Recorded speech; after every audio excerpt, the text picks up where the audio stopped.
Thank you very much. I'm Bruce Duvalier, and I am General Counsel for Nadeco, and I'm honored to be part of an illustrious group such as Nadeco that has a long history of trying to do the right thing and keep democracy safe, restore democracy, and restore the rule of law.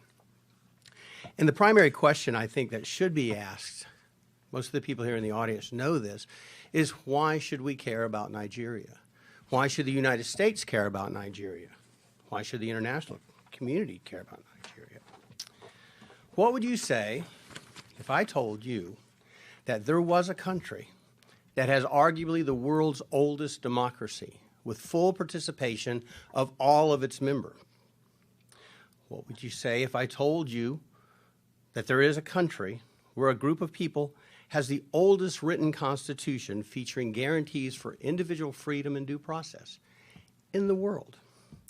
What would you say if I told you there was a country that featured full participation of women in its political system, both to vote and to govern, and they started doing this when Europe was in the Dark Ages, in the 800s? What would you say if I told you there was a country that is consistently in the top 10 of oil-producing nations since the 1980s? What would you say if I told you this same country has never been openly antagonistic or antagonistic to the United States, has never been an enemy of the United States, in fact, has never been an enemy of the West? What would you say if I told you this very same country has the greatest number of doctors living in the United States of America per capita than any other nation in the world? More than England, more than Russia, more than Germany. What would you say if I told you that 29% of the immigrants from this country over the age of 25 hold a graduate degree, when you compare that to 11% of the population of the United States over the age of 25 holding a graduate degree? This country has almost 3 times more people holding graduate degrees here in the United States, contributing to our economy and our well-being and our security. What would you say if I told you the same country has 45% of the involvement of its people, the immigrants that live here, the diaspora, in education services, and most are professors at top universities? What would you say if I told you the same country I'm talking about has they're entering the medical fields and the technological fields in a rapidly expanding rate? They're increasing the U.S. economy. They are entrepreneurs. They are making America better, building tech companies in the United States to help the people back home. Would anybody be able to guess that country was in Africa? Would anybody be able to guess that country is Nigeria?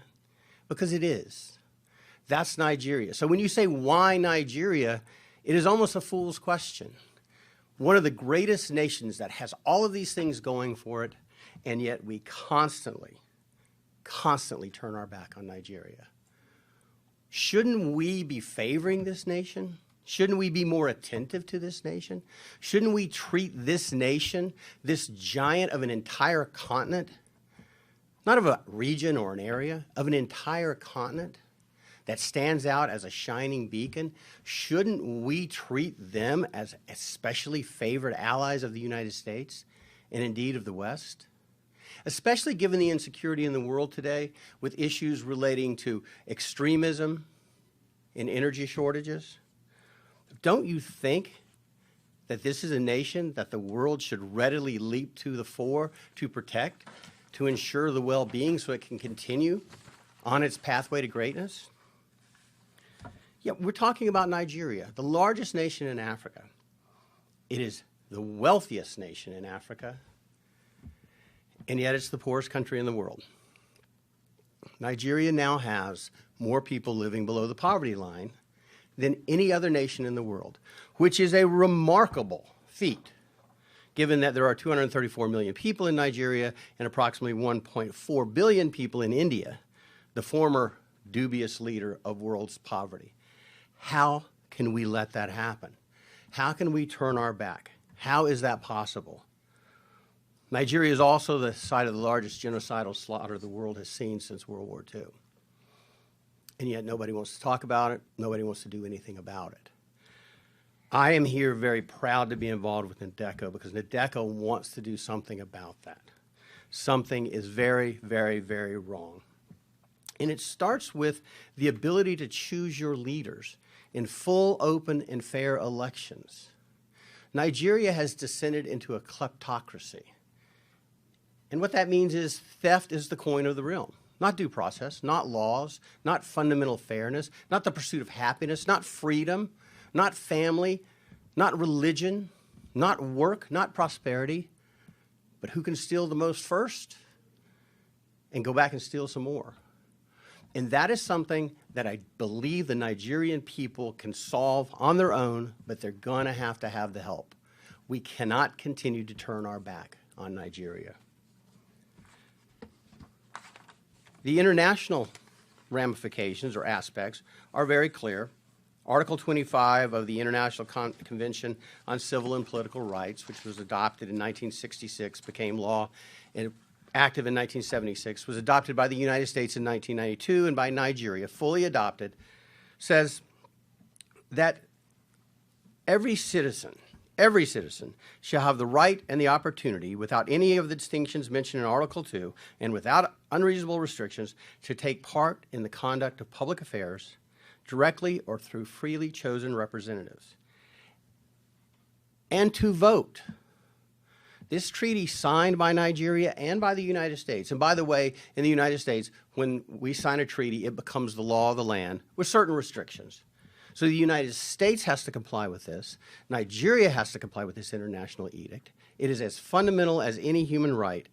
And let me quote the UN, the Covenant 25 says, to vote and to be elected at genuine periodic elections, which shall be by universal and equal suffrage and shall be held by secret ballot, guaranteeing the free expression of the will of the electors. That's why this is important. We have a violation of international law that rises to a violation of human rights, and we all know the human rights violations that follow.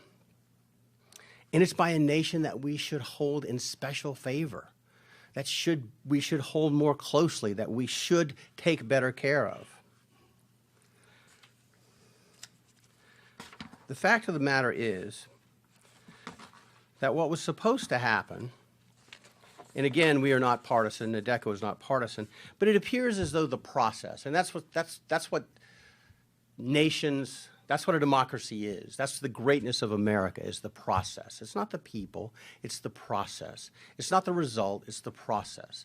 How our government works, how our elections work. And the process of this election in the 2023 Nigerian presidential elections appears to be fundamentally flawed.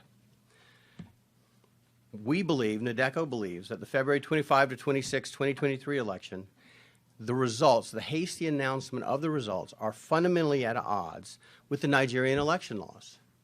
And as Dr. Ogebi said very clearly, they didn't just violate rules, they violated their own laws.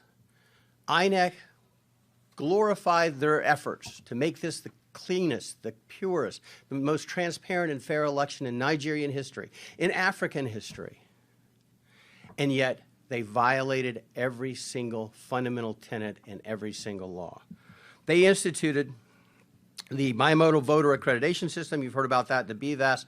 All that is, make no mistake about it, there's a lot on the internet that seems to, people want to believe that when you voted with the BVAS, that recorded your vote and your vote was sent somewhere and it went to a server and it was tabulated and somehow Tinubu or the APC were able to hijack that electronic signal. That's not what happened. It was more pernicious than that. It was more old-fashioned than that. All the BVAS does was gave you two modes of identification, both your card, you put your voting card, your PVC in, and it also did your fingerprint and face identification. But it failed. And the reason BVAS was important is so that people couldn't vote more than once. Vote early, vote often. The reason it's important is so people could not vote that had fake cards. And on the issue of the PVC cards, INEC announced, this is INEC themselves, said that there were 87.2 million PVC cards collected. That was out of 93 million registered voters. So approximately 6 million people were registered. They just didn't bother to get their voting card. No one knows why. It just happens. But what's fascinating is, if you consider it true that 87.2 million people had PVC voting cards and could have voted, the declared winner of this election received 8.7 million votes. Now, out of 87 million, the math's not real hard. That means that Mr. Tinubu got 10% of the vote. He will be ruling the wealthiest economy in Africa with a mandate of 10% of the population. That's extraordinary. Something is seriously wrong. Something is seriously wrong. Additionally, we believe that what has to happen and why we're here today, and Nadeco is leading the charge, we believe that INEC has to prove itself. It has to prove the results it announced were true and were real. There are 176,600 polling stations. That's a lot of polling stations. INEC's rules required each polling station to collect the votes, count the votes, and they do it the old-fashioned way. They get the paper votes, they count them. They put them in stacks for each of the primary candidates. They were to gather those results, publish the local results, and then transmit the results, and ultimately they would go to Abuja and be certified. Well, what happened was they published some of the results early on, and then they took them down. And so what they have is something that looks a little bit like this, scribbling, when it used to look like this, where it was written. Someone didn't like the results. That's what appears to have happened. Dr. Ogebe observed it happening. So what we have is vote rigging, vote buying, and bribery. So despite INEC's efforts, nothing good happened. And we're back to the same old thing, the same old efforts. So what do we do? What do we do in the United States? What do we do as members of the diaspora? What do we do as international attorneys or international law folks? What do we do to ensure democracy can thrive? That the promise of 1960 can become true again, hopefully. Well, we are asking that INEC throw open the curtains and let the full light of truth come in to prove the transparency and the veracity of the results they've announced. If the results are true, they should be able to prove it. It is absolutely not extraordinary to ask them to prove it. Show me your math. We've all gone to school. Show me your math. You've got a number. Show me how you got to that number. Prove what you did. There can be no debate that the initial investigations indicate that they were savaged. The rules were savaged. The rights of the electorate were savaged. It was polluted by blatant and widespread corruption. As Dr. Lloyd said, the four horsemen of democracy's doom, bribery, intimidation, insecurity, and vote rigging, appeared to trot and run roughshod all over the nation. They were harnessed to skew the results. We, Nadeco, call upon the people of Nigeria to act peacefully, but to demand that proof be provided to them, that INEC prove the results they've announced. We also call upon the international community to join together with the Nigerian judiciary in a concerted effort to condemn and set aside the hastily announced results and instead proceed with the solemn seriousness this deserves. Again, one of the world's great nations is at peril here, continues to be at peril here. We need to make sure we don't continue to turn our back on Nigeria. And what we're asking for is very simple. Prove to us. Prove. Nadeco says prove to us that if there is a Nigeria and there is a democracy in Nigeria, that it was arrived at lawfully and in accordance with the rule of law. The continuation of power by the ruling party is a wholesale disenfranchisement of Nigeria without more. That is little more than a dictatorship. And it's a new dictatorship. But it is nonetheless a dictatorship because it's imposed apparently against the will of the people. And we believe the will of the people of Nigeria must be preserved, it must be sanctified, and it must be held with the most solemn of regard. This event is designed to lead a global call to action to address INEC's duplicity and to make sure that the truth is told and that what happened is exposed and the next steps can be taken. And I, for one, I know there was a lot of skepticism. I've appeared in this, well, a few rooms over a few years ago on the Uzodinma issue. I was involved in drafting briefs that were filed there. The Nigerian judiciary cannot always be relied on to do the right thing in elections. But I take a little bit of hope. You've got to be an optimist. You have to be an optimist because your faith in God and your love for your country and your love for your family, you got to be an optimist. The Nigerian judiciary showed us they have the ability to disregard what INEC says and chart their own path toward justice. Now, we may disagree with what they did with Uzodinma. Certainly, Ihedioha disagrees, and my clients did, but they have that ability. So the Nigerian judiciary, there's a small spark of hope. Their recent ruling to free Mazi Nnamdi Kanu and to impose a substantial fine of 1 billion naira for his wrongful retention, that gives you hope. Like in this video, you can see, guys, Nadeco, they are actually very angry with the way the election turned out. Like this election, like they said, is not free and fair. And you remember that Nadeco, Tinubu was among Nadeco, or let's say is still among Nadeco. And Nadeco was formed, during the Abacha time when they wanted to, drive Abacha from seat. They wanted to fight against Abacha because of the bad leadership during that time, guys. And exactly what Tinubu fought for or fought against is exactly what he has been doing since. And Nadeco came out straight up, as you can see, and they came out and they were like, they are not in support of what's happening right now. In fact, they even rejected the INEC process and stuff like that. Anyway, drop your opinion in the comment section, guys.